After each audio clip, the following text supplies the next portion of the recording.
હું ડૉક્ટર સત્યજીત રે, આમ અ કન્સલ્ટન્ટ ફિઝિશિયન. મારો પોતાનો નર્સિંગ હોમ છે, Roy nursing home and ICCU.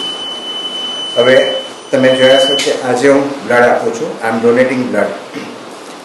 અને 14 June is suppose to be blood donors day, જે ખૂબ અગત્યનો દિવસ છે.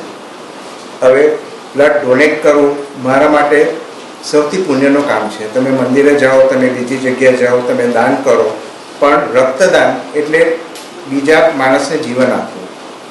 અને આ એકદમ સેફ છે. ઘણા લોકોને આવી માન્યતા છે કે બ્લડ આપવાથી એમના શરીરમાં લોહી ઘટી જાય, તે એકદમ એક મિથ છે, એક મિસકન્સેપ્શન છે. અને મારા હિસાબે જે સારા હેલ્ધી વ્યક્તિ, યંગ વોલેન્ટિયર્સ હોય, એ લોકોને કમસે કમ વર્ષમાં 2 વાર તો બ્લડ આપવું જ જોઈએ. એમાંથી એમનું સ્વાસ્થ્ય પણ સારું રહે અને બીજાને મદદ થાય, બીજાને નવું જીવન મળે, એ તો ખરું જ. તો હું બધાને આગ્રહ રાખીશ, બધાને સલાહ આપીશ કે કમસે કમ તમે વર્ષમાં 1 કે 2 વાર તમે જરૂરથી બ્લડ આપજો, કે જેનાથી બીજાનું સારું થાય, બીજાનું સ્વાસ્થ્ય સચવાય ને તમારું પોતાનું સ્વાસ્થ્ય પણ સચવાય. હું અમીષા જૈનેશ શાહ, મેં 50 વખત બ્લડ ડોનેટ કર્યું છે અને મને એટલો બધો આનંદ છે કે આજે એક સ્ત્રી અને 2 બાળકોની માતા હોવા છતાં મેં 50 વખત બ્લડ ડોનેટ કમ્પ્લીટ કર્યું છે. કારણ કે લોકોને એક ડર હોય છે કે બ્લડ આપવાથી કદાચ મને કોઈ તકલીફ પડશે, બટ આ વાત ખોટી છે. લોહી આપવાથી ઉલટાનું આપણું નવું લોહી આવે છે, આપણું હેલ્થ સારું રહે છે, આપણી હાર્ટબીટ્સ, આપણું પ્રેશર બધું જ ચેક થાય છે. એ બધું થયા પછી જ આપણું લોહી લેવામાં આવે છે. અને આનંદની વાત એ છે કે આપણા લોહીથી જો બીજા 3 જણની જિંદગી બચતી હોય તો ઈશ્વર પણ આપણી સાથે જ રહે છે. એટલે ડરવા જેવી કોઈ વાત નથી. અને મેં તો 2 બાળકોની માતા બન્યા પછી 29 વર્ષથી તો સ્ટાર્ટ કર્યું છે. અને મારી તો ઈચ્છા એવી છે કે 65 સુધીમાં મારું 100 ટાઈમ લોહી કમ્પ્લીટ થાય. અને હું પણ ભગવાન પાસે એવી પ્રે કરું છું કે મારું પણ 100 વખત બ્લડ ડોનેશન કમ્પ્લીટ થાય. અને આ પ્રેરણા મને મારા પપ્પા થકી મળી છે. મારા પપ્પાએ પોતે પણ 54 વખત બ્લડ ડોનેટ કર્યું છે.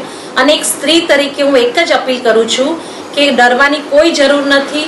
બસ ખાલી તમે લોહી આપો. લોહી આપવાથી 3 જણની જિંદગી બચે જ છે. Bhavesh Raicha, director blood donor motivation, Valsad રક્તદાન કેન્દ્ર. મિત્રો, 14 જૂન વિશ્વ રક્તદાતા દિવસ આવી રહ્યો છે, તો એ સંદર્ભે મારે આપ સૌને એક નમ્ર વિનંતી કરવી છે કે વલસાડ રક્તદાન કેન્દ્ર વાર્ષિક 25,000થી વધુ યુનિટની જરૂર પડે છે અને એની સામે હજી પણ અમને રક્તની અછત વર્તાય છે. હાલમાં ઉનાળાના માહોલમાં બ્લડ ક્રાઇસિસ ખૂબ જ છે. અમે વારંવાર લોકોને નિયમિત વિનંતી કરીએ છીએ કે સ્વૈચ્છિક રક્તદાન કરો. તમારો બર્થડે, શ્રદ્ધાંજલિ, પાટોત્સવ, કોઈ પણ પ્રસંગે આપ રક્તદાન કરો.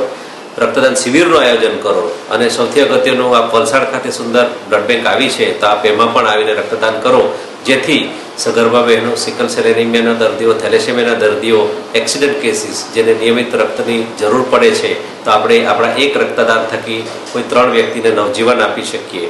અને વલસાડ રક્તદાન કેન્દ્ર ખાલી વલસાડમાં જ એમનું કાર્ય નથી વિસ્તારેલું, પણ આપણા 14 જેટલા બ્લડ સ્ટોરેજ સેન્ટર ચાલે છે, જેથી વાંસદા, ચીખલી, વાપી, કપરાડા વિસ્તારના લોકોને પણ એમના ઘર આંગણે રક્ત મળી રહી છે. અને એ રક્તનો પુરવઠો જાળવવો અને ત્યાં સુધી પહોંચાડવો, એના માટે નિયમિત રક્તદાન ખૂબ જ આવશ્યક છે.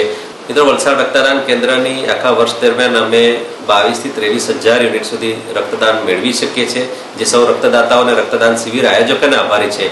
પણ હાલમાં રક્તની એટલી બધી ડિમાન્ડ રહે છે કે સપ્લાયને પહોંચી વળવા હજી પણ અમને 3,000થી 4,000 યુનિટનું વાર્ષિક ઘટ આવે છે. એટલે વધુને વધુ લોકો રક્તદાન માટે આગળ આવે આવશ્યક છે. તો આવો આપણે સૌ આગામી 14 જૂન વિશ્વ રક્તદાતા દિવસે આગળ આવીએ, વલસાડ રક્તદાન કેન્દ્રમાં રક્તદાન કરીને ખાતું ખોલાવીએ અને અન્યોને નવજીવન આપીએ.